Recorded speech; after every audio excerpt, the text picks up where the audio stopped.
Hello students, welcome to online classes of geography of class 10. This is the fourth class for chapter 1, resource and development, and the topic of today's discussion is conservation, need of conservation, ways of conservation and land resources. Now, by simply the term conservation means saving. Okay, but if we see the exact meaning, conservation does not only means the preservation or protection, but it also means the efficient, the judicious, the rational use of those resources. Okay, so that all life that prevails on the earth's surface can survive in their own condition. That is what the basic principle of conservation means. Now next I am going to proceed with the why there is a need of conservation. What is the reason why we need to conserve the resources? Now in the past, when we started discovering the various categories of resources, at that time it was the main motive was utilization for their own survival or for the development. Continuously they were extracting out, they were utilizing the resources. But when they were using such resources, they were getting exhausted. At that time, the concept of conservation was not there. But in the recent era, the exhaustibility of the resources has pulled out the concept of conservation. Why? Because there are many resources which are getting exhausted. There are many species on the earth's surface that are becoming extinct. As a result, to make all the life forms survive in their own condition and to protect and preserve the things and to make better use of the things for our own development, the concept of conservation evolved out in the recent era.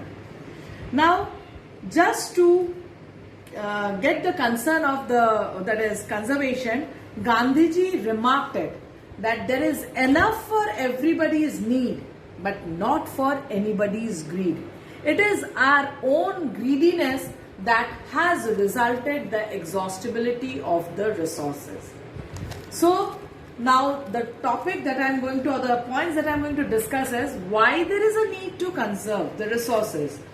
Because to stop the misuse and over exploitation of the resources, to reduce the depletion of the resources, to reduce the degradation and of the quality of the resources. Continuously the resources are degrading their quality because of many types of pollution. To stop the ecological imbalance and as all these is happening, what is the resultant?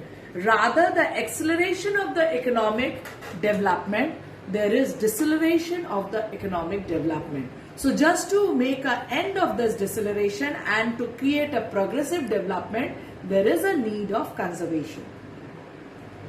Now how we can conserve it? What are the ways? Obviously the first one is judicious and proper use of resources and management of the resources, so that resource can be used for the present and can be there for the future also.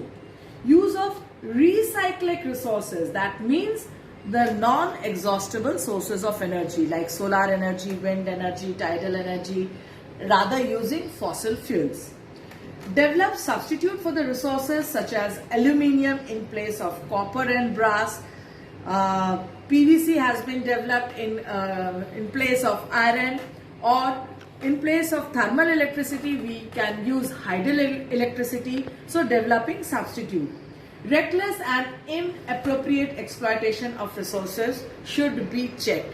Now, if any particular resource is giving a maximum benefit to the human society, we are very ruthless to that resource. We are recklessly extracting out the resource. As a result, it will create an imbalance in the nature. So we have to stop that attitude. Wastage at any step of production, process and consumption should be checked. Whether it is activity of mining, whether it is the process of industry, whether it is the transportational activity, whatever the case it is, we have to check the wastage of any sort of resources. and recycling and treating the waste material. Now, for example, when we burn a coal, what is the resultant? We get the ash. Now, when the ash is the resultant, if it is dumped out on the land, the resultant, the quality of the land will degrade. Rather dumping of that ash, if we use that ash for making the bricks, then we can reduce the wastage also, as well as we can get a new product that will help for our development. So this is termed as recycling and treating the waste material. Now, there are some international efforts that have been introduced from the previous years for the conservation.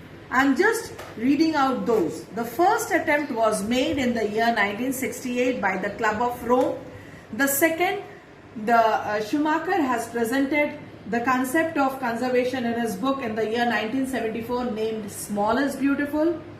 In the Brundtland Commission report of the 1987, the valuable efforts were made related to this concept, and there was a book named Our Common Future that has introduced the concept of sustainable development. And lastly, we have already discussed about the international summit that was basically related to the conservation of resources only, dealing with the topic of sustainable development. Sorry. Now the next topic is land resource. We all know land is very important resource. Why? It is 95% of our own requirement of food, we get it from the land. And our all activities, whether it is settlement, whether it is agriculture, whether it is industry, whether it is transport or any sort of activities, it is based on the land only. And only 30% of the total area of the earth's surface is covered by the land. So, what does this indicate? Land is limited. We cannot expand the land. So, we have to be very much rational when we have to use the land. If we are continuously degrading the land, that means we are just creating a barrier for our own existence, because the utilization of the land will be limited. Now, next, importance of the land resource. Now, what is it? It is the first basic resource for the man to live and perform the activities. It is the base for the growth of vegetation. Next, all the infrastructural developments is based upon land. Then whatever the activities I said are economic activities, are commercial activities, we get it from or we do it on the land surface. And whatever the resources that we are getting, we're getting it from the land itself, like soil, mineral resources. Now we know there is a diversity of the relief features. The three main relief features are plain, mountain and plateau. In our country, these are the three broad relief features that is existing, and the largest percentage share of the relief feature is of plain, that is 43%. Now by the term plain, when we say, what does this indicate? We are getting a flat level land. We are getting a large share of arable land for our agriculture. And as it is a flat level land, all the economic activities concentration is maximum over there. Second is mountains, 30%. Now mountains, the snow-capped mountains is the storehouse of the waters, as well as they are the source of perennial rivers. Next, they gives us all the soft trees, the herbs, and it acts as a climate divide, or it creates an influence for the climate of India. And the third one is the plateau, which is 27%, and plateau origins from the volcanic eruption. And we all know volcanic eruption ejects out all the minerals from the earth's interior. So plateaus are considered as a storehouse of the mineral. Even plateaus are the storehouse of the timber too. Why? Because plateaus are densely forested areas, as well as it is a zone of black soil area, so it provides a nice percentage of arable land too. And even we are getting fossil fuels. So thus we can conclude that this vast land resource of India is strategically where it is located in southern Asia and it is surrounded by the Indian Ocean on its three sides. And what type of climatic condition do we have? We are having monsoonal type of climate. So I'm ending the topic of today, and there are some questions dealing with these topic. The three questions are there, that is worksheet 4. You have to just justify the statement of Gandhian philosophy. There is enough for everyone's need and not for anybody's greed. A 3-mark question. You have to explain it. Second, what is the significance or importance of land resource? And the third question, how are relief features important for human existence? State any 3 facts. So these are the 3 questions of today's. Thank you for following the class.